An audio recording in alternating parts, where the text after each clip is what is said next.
So hello guys, I'm back with a new video and you are very welcome to our channel PokeMarvel। तो जैसा कि मैंने पिछले part में कहा था कि इस चैप्टर में बहुत सारी फाइट्स होने वाली है, तो अब हम उन रिमेनिंग फाइट्स को देखेंगे और यहाँ पे प्लॉट बहुत मस्त है। और भाई चैनल को सब्सक्राइब जरूर कर देना, हमें ज़्यादा नहीं 1000 सब्सक्राइबर पे पहुँचने के लिए 500 सब्सक्राइबर और चाहिए। बस ज़्यादा नहीं मांग रहा तुमसे यार, इतना कर दो। जैसे कि पिछले पार्ट में हमने देखा था कि गोहान का वो मिशन क्या था और वो अभी भी कंप्लीट हुआ नहीं है। और भाई बेलमोंट जिंदा बच जाता है और गोटेन और ट्रंक्स की ट्रेनिंग एक और लेवल आगे चली जाती है।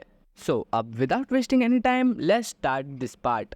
Dragon Ball Kakumei chapter 7 part 2। हमें दिखाया जाता है कि हम समय में लगभग 1 महीने पीछे चले गए हैं और यहाँ पे हमें हीट और फ्रॉस्ट दिखाए जाते हैं और हमें दिखाया जाता है कि ये दोनों यहाँ पे एकदम से फाइट करने के लिए रेडी होते हैं। और हमें जैसे कि पिछले चैप्टर में हमने देखा था कि ये दोनों क्यों फाइट करने वाले हैं, क्योंकि फ्रॉस्ट बार बार हीट के काम में दखल दे रहा था और अब इस मोमेंट पे फ्रॉस्ट को लगने लगा है कि वो हीट से बेटर है। बट भाई इसके साथ क्या होने वाला है वो तुम आगे देखो। और यहाँ पे ये दोनों के दोनों एकदम मस्त वाला पावर अप कर रहे होते हैं। भाई ये दोनों एक शीट में एक दूसरे को खत्म करना चाहते हैं। तो इस बैटल में जो पहले हिट करेगा उसके जीतने के चांसेस ज़्यादा होंगे। तो हमें यहाँ दिखाया जाता है कि हीट यहाँ पे अपना एक एयर पंच देता है फ्रॉस्ट की तरफ, जो कि भाई इसे बहुत गंदी तरीके से लगती है और इसके छाती में भाई सीधा वो पंच घुस जाता है और यहाँ पे उसके मुंह से खून निकल जाता है। और ऐसा यहाँ देख के लग रहा है कि हीट ने वापस से टाइम स्किप का यूज़ किया है ये सब करने के पहले। यहाँ पे भाई फ्रॉस्ट कहता है कि ऐसा कैसे हो सकता है, मुझे ऐसा लग रहा है कि उसने मेरे हार्ट को अपने हाथों से पकड़ा हो और वो उसे एकदम कुचल रहा हो। मुझे ऐसा लग रहा है कि मेरी बॉडी पूरी तरीके से चेन से बंधी हुई है। फिर फ्रॉस्ट कहता है कि नहीं, मैं इतनी जल्दी नहीं हार सकता। और भाई ये वापस से उस सनकी वाली हरकत करने लगता है, एकदम इवल वाली स्माइल देके। वो कहता है कि इस अटैक ने तो मुझे बहुत ज़्यादा हर्ट कर दिया है और ये बहुत ज़्यादा क्लोज था। और वो कहता है कि मुझे अब काउंटर अटैक करना पड़ेगा। और वो भाई वापस से एकदम सनकी वाली स्माइल दे रहा होता है जैसे फ्रीजा देता है। और फिर वैसे ही फ्रॉस्ट एकदम हीट के सामने से गायब हो जाता है और वो जस्ट उसके पीछे आ जाता है। बट भाई हीट को ये सब पता होता है कि वो उसके पीछे खड़ा है। और फ्रॉस्ट कहता है कि हीट, मैं शायद तुम्हारे बारे में गलत था, तुम्हें अपनी ज़िंदगी से नफरत नहीं, तुम्हें अपनी ज़िंदगी से प्यार है, क्योंकि तुम्हें लोगों को इतनी बेरहमी से मारने में मज़ा आता है, ना कि तुम्हें दुख होता है। और फिर अचानक से फ्रॉस्ट एकदम से हिट के सामने आ जाता है और वो एकदम से पंच करता है हिट के दिल पे, जो कि आर पार हो जाता है। और फ्रॉस्ट कहता है कि ये अटैक मैंने सिर्फ अपने आप को बचाने के लिए किया था। और फिर हमें दिखाया जाता है कि उस पंच के बाद फ्रॉस्ट के मुंह पे एक भी एक्सप्रेशन नहीं होता है, ना कि उसका एक्सप्रेशन चेंज हुआ होता है। और ये देख के फ्रॉस्ट थोड़ा सा डर जाता है और वो कहता है कि यहाँ पे क्या हो रहा है। और फिर हमें दिखाया जाता है कि हीट के बहुत सारे इल्यूजन बन जाते हैं। और फिर फ्रॉस्ट इन सबको देख के कहता है कि ये क्या हो रहा है, क्या ये सारे तुम्हारे क्लोन्स है। और फिर हिट कहता है कि नहीं, हम सब एक है। और फिर हम देखते कि वो सारे के सारे हीट्स अपने हाथ में एक एनर्जी स्वॉर्ड बना रहे होते हैं और वो एकदम से फ्रॉस्ट के ऊपर अटैक करते हैं। बट फ्रॉस्ट उनके बीच में से उछल के बच जाता है और वो कहता है कि बाल बाल बचा। फिर हमें फ्रॉस्ट के पीछे कोई चीज़ दिखाई जाती है जिसके अंदर से खून निकल रहा होता है। बट अब यहाँ पे फ्रॉस्ट को रियलाइज़ होता है कि उसका पैर कट चुका है और भाई यहाँ उसके पैर में से बहुत ज़्यादा खून निकल रहा होता है। अब यहाँ पे समझ में आ गया होगा भैया को कि हिट से पंगा क्यों नहीं लेना चाहिए था। और फिर यहाँ दिखाया जाता है कि भाई इस पैर कटने की वजह से फ्रॉस्ट की हालत ख़राब होने लगती है और वो बेहोश होने लगता है धीरे धीरे। और फिर वहीं से सीन शिफ्ट होता है और हमें दिखाया जाता है कि 1 मंथ लेटर का प्लेनेट सडाला। और हमें यहाँ दिखाया जाता है कि वेजिटा किसी सैयन से फाइट कर रहा होता है अपने बेस फॉर्म में और वो उससे कहता है कि भाई ये ट्रेन कर रहा है, मतलब फाइट नहीं कर रहा है। और वो उससे कहता है कि तुम अटैक करते वक्त बहुत ज़्यादा मूवमेंट लेते हो जिससे कि तुम्हारी स्पीड स्लो हो जाती है और तुम्हारी बॉडी में बहुत ज़्यादा ओपनिंग्स होती है, यानी कि तुम्हारी बॉडी बहुत ज़्यादा वाइड होती है, खुली हुई होती है, वहाँ से कोई भी तुम्हें अटैक कर सकता है आराम से। और फिर भाई यहाँ पे वेजिटा उस सैयन के पेट पे एक किक मारता है जिससे कि वो सैयन भाई नीचे बैठ जाता है और वो कहता है कि तुमने सीखना होगा कि फ़ाइट कैसे करते हैं। होता है बिना सोचे समझे कहीं पे भी फाइट करना और किसी को भी कैसे भी मारना, और एक होता है कि तुम अपने ओपोनेंट को जानबूझ के एक ओपनिंग दो ताकि वो वहाँ पे अटैक करने की कोशिश करे और तुम उस पर अटैक कर पाओ। और फिर हम यहाँ देखते हैं कि वेजिटा एक नहीं बहुत सारे सैयन से फाइट कर रहा होता है और वो कहता है कि चलो अब एक ब्रेक लेते हैं, मैं तुम्हें 10 मिनट में वापस मिलूँगा। और वो वहीं से उड़ जाता है। वो जैसे ही उड़ता है उसमें से एक सैयन कहता है कि थैंक्स मिस्टर वेजिटा, और वो उड़ते उड़ते ये सब चीज़ें सुन लेता है।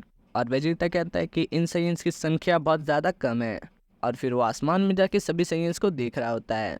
फिर वही आसमान में वेजिटेटर के ऊपर एक बहुत ज़्यादा मस्त स्माइल आ रही होती है, ताकि उसे देख के लग रहा होता है कि वो बहुत ज़्यादा प्राउड है। वो कहता है कि भले इन साइंस की संख्या कम है, बट इन्हें ट्रेन करके मुझे बहुत ज़्यादा अच्छा लगता है।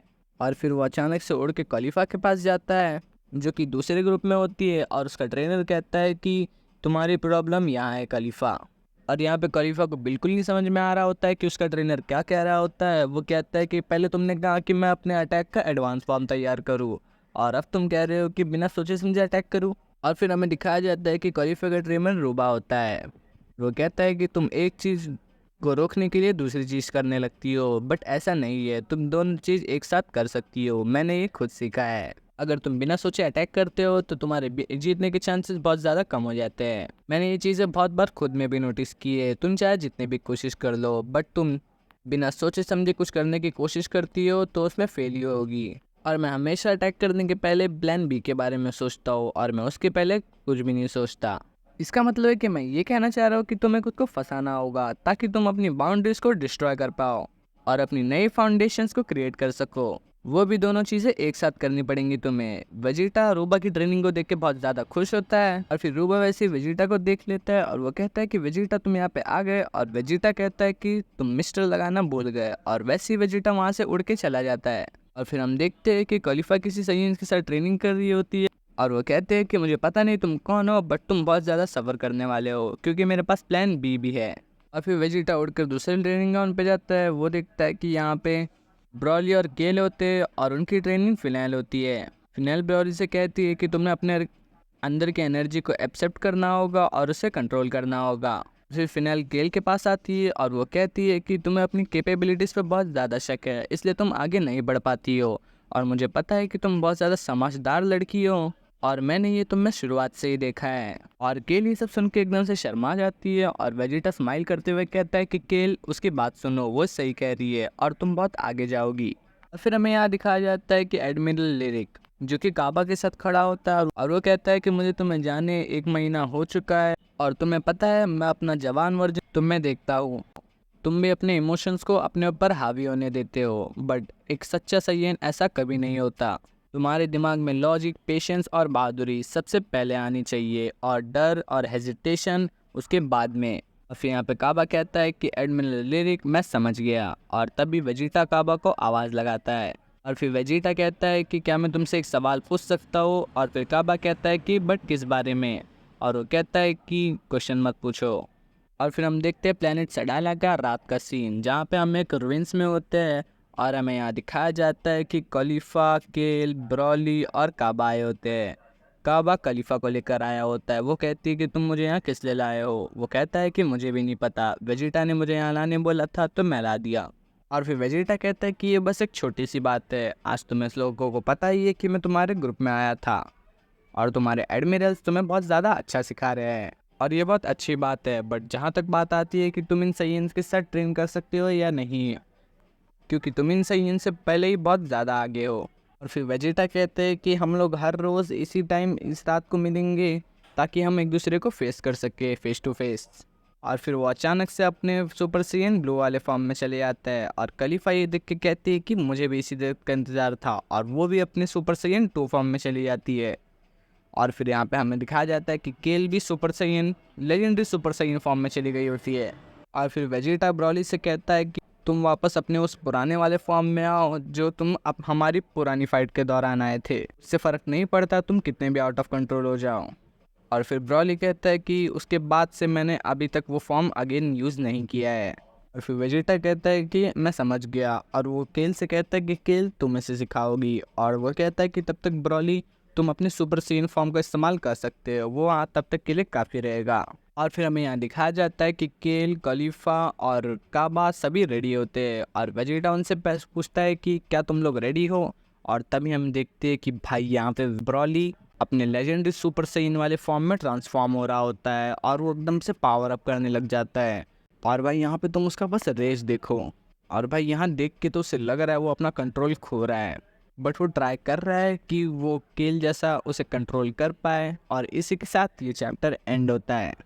तो गाइस तुम्हें क्या लगता है, ब्रॉली उस फॉर्म को कंट्रोल कर पाएगा या नहीं कर पाएगा?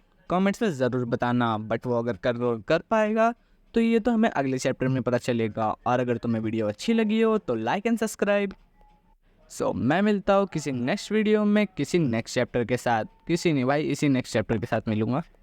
सो तब तक के लिए stay tuned for the next part.